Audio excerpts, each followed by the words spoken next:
close to me, and that's everything I'll ever need. Your hidden light is shining through me. I walk to you, and Ya Allah, you ran to me. The veils were lifted, and now you're all I feel. The light that I see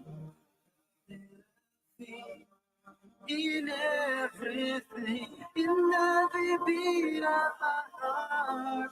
The light in the dark, the thoughts that I think, in everything.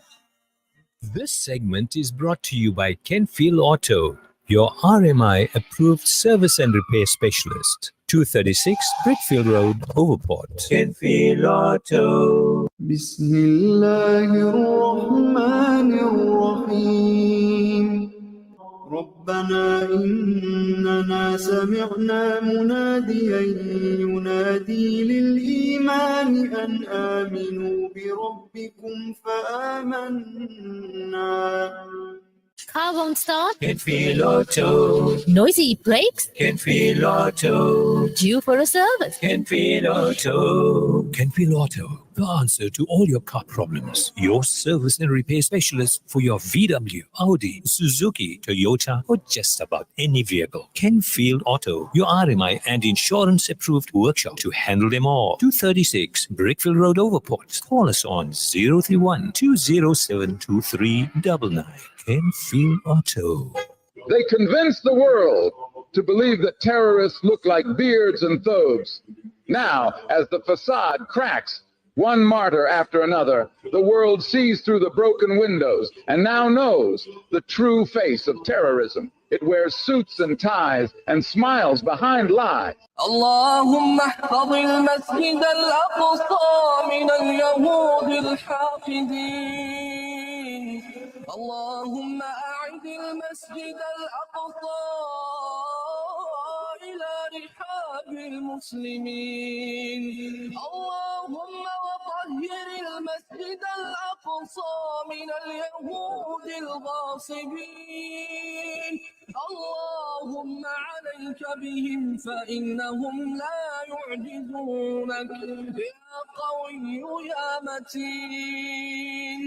اللهم منزل الكتاب مجري السحاب هازم الأحزاب سريع الحساب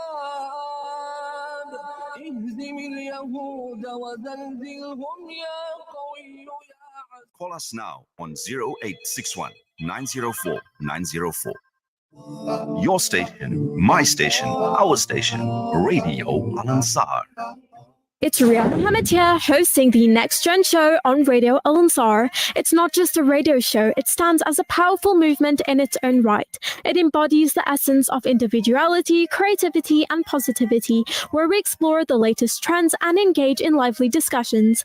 Expect a mix of insight, humor, and mental health, social justice, and relevance that promises an enlightening and enjoyable listening experience, ensuring you don't miss out on this captivating adventure on Next Gen. WhatsApp us now on 060 904 1056. Okay, now jewelry cannot be jewelry without a jeweler. We are back. Today we have my father, Bilal Mohammed, owner of Mohammed Jewelers and Watchmakers, open since 1993. What, that was like 31 years ago. Crazy, but let's get into it. Assalamu alaikum wa rahmatullahi wa barakatuh, father dearest. Wa alaikum salam wa rahmatullahi wa barakatuh. How are you doing? Alhamdulillah, and how are you today? Well, alhamdulillah. So I'm so glad that I have earned the privilege of having you in studio today. I mean, you left work for this, so jazakallah. Yes, I really appreciate it. So, it's a pleasure. yes, so I guess we're all intrigued. I'm going to get straight into the questions. All right, okay. So now we look at jewelry. What metal would you say you would recommend best for buyers? And yeah, what metal do you think? So as you've mentioned, jewelry is a representation of each individual. Yes. So it's hard to pinpoint exactly what's recommended. It's all about price and of course, your taste. Yes. Sometimes a higher priced item may not be your taste. Yeah. And vice versa. Yes. So generally, like I would say in South Africa, when it comes to gold, popular would be the 9 and 18 karat gold jewelry. What exactly is that? Pure gold is 24 karat, classified as 24 karat. So we reduce the carating. It's very expensive. Manufacturing jewelry in 24 karat gold, which is pure, and it's also very soft. So reducing the carating brings down the price and makes it more affordable, but also gives it hardness. You'll find that 9 karat is harder than 18. The purer the gold, the softer it is. Right. So then it also becomes a price factor. 9 karat gold would be less expensive, more affordable than 18 karat, and 18 more affordable than 22 karat. But in South Africa, we mainly trade in 9 karat jewelry, but when you go abroad, like to the Middle Eastern countries and India and so forth, Asian countries, a lot of them trade in 18 and 22 karat. So that's why you find that rich yellow shade of gold. But trend now is white gold. White gold, I know. Yes. If I had to get married, my husband, white gold, inshallah. Okay. I'll remember that. Right. So white gold, yes. And white gold we manufacture using yellow gold. And we add on a certain percentage of material called palladium. Palladium is quite an expensive material. And a small percentage of that alters the color of the gold, turning it into a bit of a silvery silvery gold. In fact, I have your white gold here. Yes, those tanzanite ones. Yes. So so that's what white gold is about. A lot of people now, the current trend is white gold. Yes. The best option is platinum, right?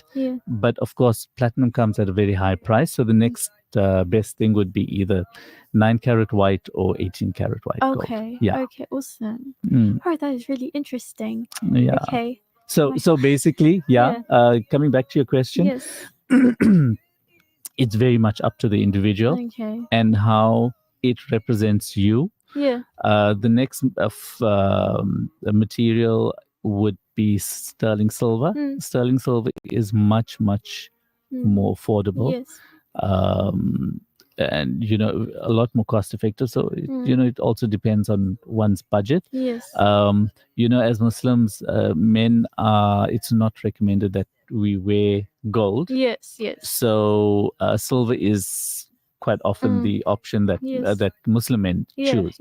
And so that's not just because of its price point, but because of what's acceptable to us. And then of course you get sterling, stainless steel. You get titanium, you get black zirconium, and there's a host of other materials that are now used that were once used in the industrial industry, but we've now found a way of making jewelry out of it. So I have a quick question on my own, right? Okay. For my own understanding too. Right. So you know how gold, silver, all that doesn't tarnish, but plated jewelry does tarnish because below that it's brass, right? Okay. So I want to know. I know stainless steel does not tarnish. Is there any other metal that doesn't tarnish either? Look, stainless steel doesn't tarnish because of its composition and the way it's mixed, right?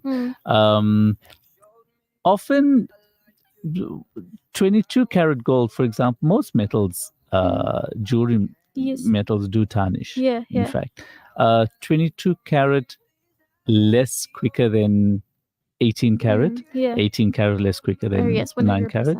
But you find mainly the tarnish takes place with strong chemicals, like if you use detergents or hair products, high ammonia items, it tarnishes it, right? And also when you store it in a cupboard for many months or even years, you may find that your jewelry is looking odd and dark and so forth. But a little bit of jewelry cleaner, which you can get from most of your local jewelers or Mohammed Yes. Jewelers. Mohammed Jewelers. Right. So you generally a bit of jewelry cleaner, Yes. and within 30 seconds it's cleaned. Bear in mind, sterling silver, don't be alarmed when you buy sterling silver and it tarnishes, or even if you store it, it picks up tarnish. Sterling silver tends to be very sensitive to humidity and so forth. And yes, that's a norm. But so don't look down at your jeweler. I don't think he would he would have conned you. It's a normal thing. And like I say, a little bit of jewelry cleaner within half a minute cleans it up and brings it back to 100%. In fact, this morning when I was getting ready, I had to put my ring yes in jewelry cleaner. I got this from Mohammed Jewelers. Yeah. There you go. Yeah. So a little bit of maintenance like that does work. But when you look at the costume jewelry, that doesn't, well, yes, it can tarnish, but the main issue there is the plating fades off, and that's why it discolors. And once it discolors with gold and silver, a bit of cleanup, maintenance brings it back to its original color. But with the plated jewelry, when it loses its color, you can't revive it. I mean, if I had to choose between 24 karat gold and silver, right, what would I choose? For if you want me to sponsor, I hope to have silver. No, it's funny that with gold, yellow gold, I would choose silver over. People beg to differ 100%, but I would definitely choose silver. But can I tell you something? Yes, tell me. The trend that we found over the years is silver is a very youthful shade. Yes. Likewise, white gold. It represents youth. Yes, right? That's why I would choose white gold. Yes. So a lot of young people choose white gold, choose silver. Yeah. But we find when they hit, a lot of girls particularly, when they hit above the age of 25, I find that they start leaning towards yellow gold, because yellow gold it represents a sign of maturity. Yes, right? yes. And while everybody still wants to hold on to their youth, but a yellow gold shows that, you know what, mature. Yeah, you're mature. Grown up. Yes, you're a big girl. Yeah. So, how do you determine the quality and authenticity of a metal? Look, for starters, it's very important. Most jewelry is stamped when it comes to gold, with 9, 14, 18, 22 carat, even 21 carat. Mind you, from India, we get a lot of 21 carat from India. So it's normally marked, which helps us out going through an entire long story of testing and so forth. So that's pretty much what we use to verify authenticity. But we can also do certain chemical or laser tests, right, which is a bit of a lengthy issue. Like if we have any doubt, then we do the tests, either chemical or laser. But in today's day and ages, there is a fair amount of fraud. I'm pretty much certain that you won't have a problem with buying a fake item from a reputable jeweler, 100%. right? Because we all have our reputation to uphold, right? But when you come to if you don't buy jewelry from someone authentic, you could land up with something that has been stamped, because stamping is very easy. It's just a punch, a hammer, and you stamp it, right? There's no licensing needed. There's no regulation as to who can have a stamp and who can't. So people abuse that. Has anyone ever come to you trying to sell you? Yes, we've had over the years. Every now and again, we do have imitation jewelry coming in with the 9 carat or 18 carat or even 22 carat marking. I have burnt my fingers in the past, but over the years we've learned, and now most of it we can make out from a mile away, but the person on the street can't. So you've got to be very careful when you're buying from certain private individuals, or so okay. I mean, yes, in fact, I've come to you, and I remember I've had certain silver jewelry. Dad, is this real silver? And then, how do you determine the quality and authenticity of a gemstone? Gemstone, when it comes to diamonds, Yes. we use a diamond tester. Yeah. But when it comes to colored gemstones, it's a bit more difficult. Our diamond testers don't pick up gemstones. There is a quick hack though. But it's got to be a loose gemstone, Yes. right? Natural stones always have some sort of flaw, or like a little speck of dirt, or you'll see like the grain or something. So one of the quick ways is to take the stone. Hopefully, I mean, if it's not too small, you put it directly onto the flashlight of your phone. Okay. Right, and that the flashlight will shine brightly through the stone. Yes. Okay. And that way, but you got to make sure the stone is clean. Otherwise, it can be deceiving. But when the light shines through, you'll be able to see little flaws, or little specks, or little grains, and so forth within the stone. Yes. Which will tell you that the stone is genuine. An imitation stone's perfectly clear. Yes. I mean, it's to perfection, and that's what we look for. Perfect is not always so perfect. That is so true. Right. And then, okay, so what can replace an authentic gemstone which is more affordable? So you get synthetic stones. Yeah. Right. If you look at gemstones, amongst gemstones, you get what's that? The words are not coming. Cubic zirconia. Okay. Well, cubic zirconia is a synthetic version of a diamond. Okay. You get precious and semi-precious stones. Okay. For example, like rubies and sapphires and diamonds and emeralds fall as precious stones. Yes. Then you get semi-precious stones like garnets and certain corals and topaz, and these fall as semi-precious, which is not. These stones are not very expensive. Yeah. Okay. So I forgot your question. What was your question? What can replace an authentic gemstone? Okay. Okay, yeah. So what you did state is quite important too. Yeah. So when it comes to semi-precious stones, you do get a huge range of synthetic stones. Yes. Right, in different colors. Some beautiful colors. Sometimes it's not necessary to substitute a semi-precious stone because they're not that expensive.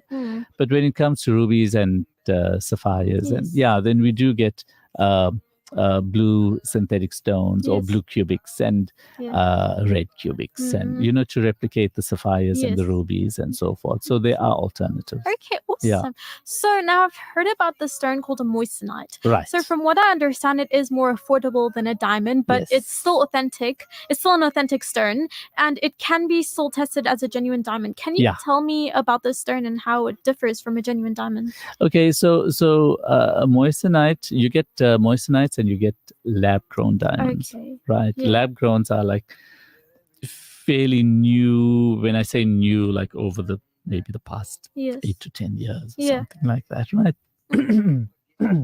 So your moissanites are slightly less expensive versions of lab-grown diamonds, right? And then you get the actual lab-grown. Both lab-grown and moissanites carry many characteristics of the genuine stone, of the genuine diamond. Right. Even on our basic testers, it would test diamond. So you got to be very sure, the information that your jeweler gives you is vital. And you got to keep that information. Often with larger moissanites and lab-grown stones, you get a certificate with it. Right. So but it's the less expensive options. Like a moissanite could cost like a 20th of the price, between the 10th and the 20th of the price of a real diamond, a genuine diamond. And then roughly, I'm just giving estimates. And then of course a lab-grown diamond would probably be like 10% off. 10 to 20% of a genuine diamond. Right. So these are alternatives. that Yeah. people can go for. The lab growns are nicer, Yeah. I think, because they have more radiance, Okay. closer to that of a genuine diamond. But of course, there's nothing better than a genuine diamond, right? Indeed. Can I have one? Of course. Okay, I will be waiting. Okay, then going back to Yeah. jewelry, right? Right. What can be an affordable alternative to high costing jewelry, like instead of silver and gold? I think I did ask you a question similar to this. Yeah, but yeah, so stainless steel is coming in very strong, Mhm. especially with guys' jewelry. Yes, yes. Stainless steel is nice to Steel, have. yeah. It's not expensive. Mm. It's pretty much no maintenance. Yes. You know, and yeah, there's some really nice stuff. I would say a decade and longer ago, we were very limited with what we could do with Yeah. stainless steel. Mm. But now you get some nice bracelets and Yes. chains and the chunky jewelry, and which the Yeah. guys really love, Yes. right? So, and makes a statement. So yeah, so I mean, it costs a fraction of the price of white gold or Yes. gold, Yeah. or even silver. Yeah. So that is the next Pretty much, yes, yeah. alternative. And then further to that would be plated jewelry. Yes. It's not as long lasting, but yeah, It still does the job. Yeah. Yeah. In fact, as you know, I have a business called the Ria Collection. Yes. And I used to basically branch off my father, take his jewelry, buy it from him, and I used to No, sell it. really?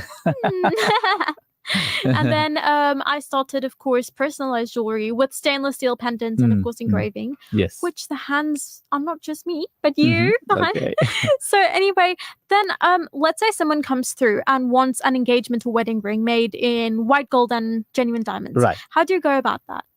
So very important is what the person has in mind. They've got to do some Yes. homework Mm. before they, to get an idea. Give us as jewelers an idea of what we are looking for, because we've had in the past where a person just comes in and says, you know what, I want something, and expects you to just come up with the perfect idea that Yes. that suits them. It's a bit of a gamble. Yes, yes. I recommend to people, flip through the internet, get some ideas, whether it's imitation jewelry or whatever it may be. Yes. What we do is, we can either also, we use those as ideas to design, Yes. and sometimes we can use and utilize an idea from more than one Yes. item, Yeah. to do a combination based on what the client likes. And so we do the spec work and the designing and so forth. Yeah. And then it gets into the manufacturing process. We decide whether it's more convenient to hand make that Yes. item, or if it's got a lot of complexities, then we do a CAD design first, right? And then we cast the item.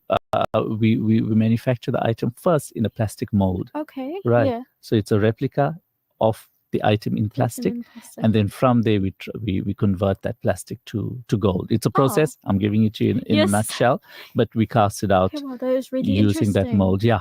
So when it comes to intricate stuff, then we rather do Got to work on CAD. Yes. CAD being computer aided Yes. design, for anyone who doesn't know. Mm. And it is more expensive, Yeah.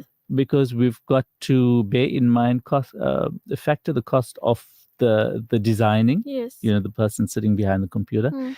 and then also the actual plastic mold, Yes. which costs us per cubic millimeter, Mm. right? So while it may not be something that looks very big, Yes. but it costs on that mold. Mm. From there, if one wanted, for example, if you had an idea and you wanted to manufacture 1,000 of these, Yes. Yes. from that one design, Mm. you can make 1,000, Yes. Yes. right?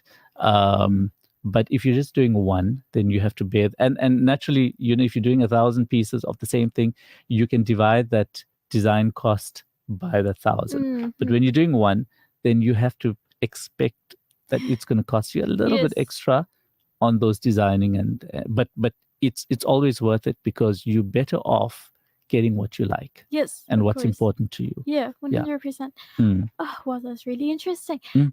And now if you look at, for example, what you have to buy, right? Mm.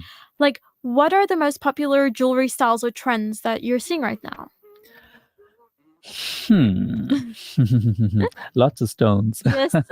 Yeah, Different lots of styles. stones. I think the trends for girls, Yes. they want blingy. Mm. So we do a lot of, like, when it comes to rings and engagement rings and so forth, we do a lot of the halo designs, where it's got a larger center stone and tiny stones running around it, Yes. slightly lower, at a slightly lower step, and you get them in rounds and squares, and Yes. your square halos and your round halos and so Mm. forth. I find that's very popular.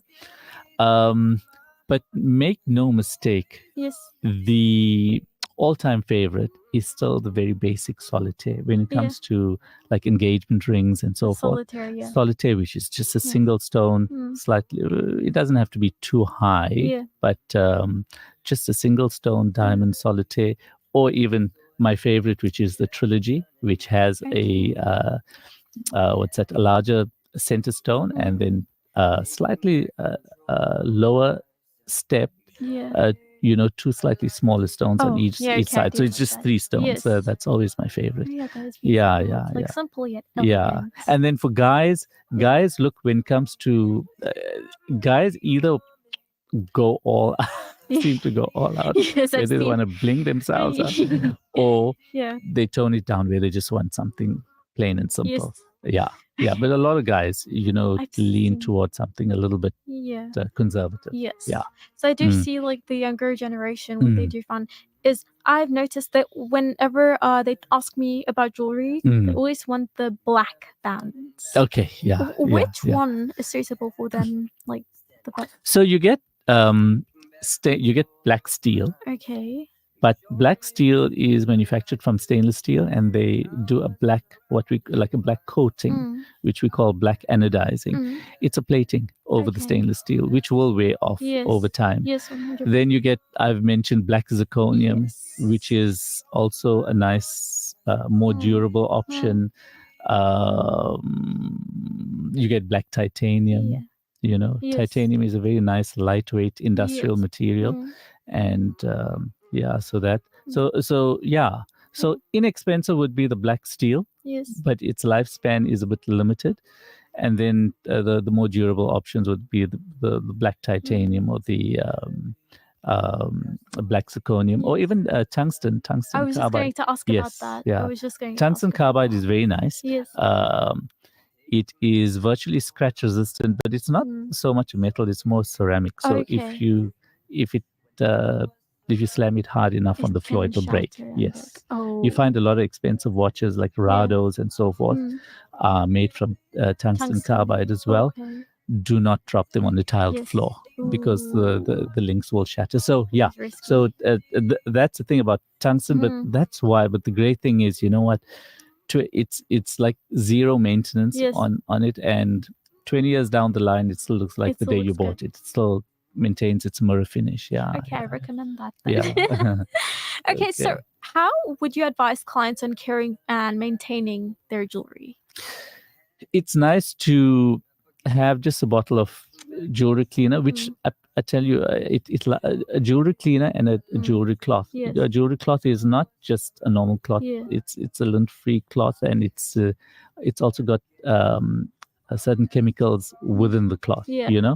That really sparkles up your jewelry. It makes a massive difference. Yes. When we maintain our stock, then we use the liquid jewelry cleaner, and then once we wash it out, wash off all the jewelry cleaner, and then we finish it off with the jewelry cloth. The jewelry cloth really sparkles it up. So that's what I would recommend. Yeah, jewelry cleaner and a jewelry cloth, and that'll last you years and years and years. So it's a worthwhile investment, but it doesn't work well on plated jewelry. Plated jewelry. Yes. Yeah. It'll strip off the plating. Okay. So like, what would happen if I take a plated ring and then just put it in jewelry cleaner? Initially, nothing will happen. Yeah. But if you leave it too long, it'll start. You'll find a whole lot of flakes in your jewelry cleaner, because the those flakes would be all the the plating flakes. Yeah, yes. so it does that. Yeah. Okay, and then what are some common mistakes that people make when buying or wearing jewelry? A very common mistake is that people literally live with their jewelry on, which we don't recommend. It's assumed that if I spend so much of money, it's stronger, and that's not so.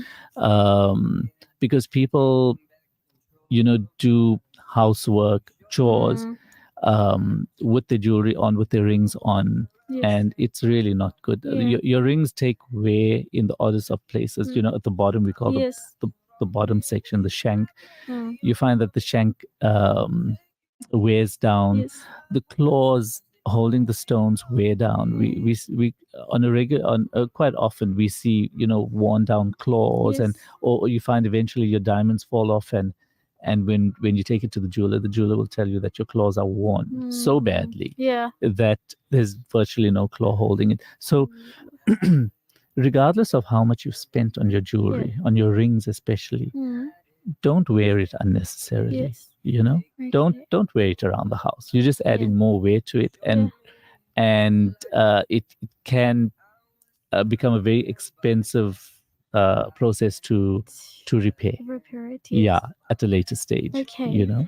And then can you tell us or explain the process of valuing a piece of jewelry? Valuations very much is based on, for starters, the market gold value, right? And then also we assess the complexity of the design. Remember, a plain band would have a lower labor value than a cluster ring with lots of stones. Before you even put the stones, because that entails a lot of labor and a lot of manufacturing involvement, right? So we assess from there. Then, of course, we assess the carating of the jewelry. We assess the quantity, the color and clarity of the diamonds. So there's a lot of factors that go into evaluating or praising jewelry. It's not just taking a look at it, taking a glance at it, and coming up with a figure. No, we got to put all that together: the complexity of the design, the stones, the weight, the carating, and we put all that together, and then we come up with a value.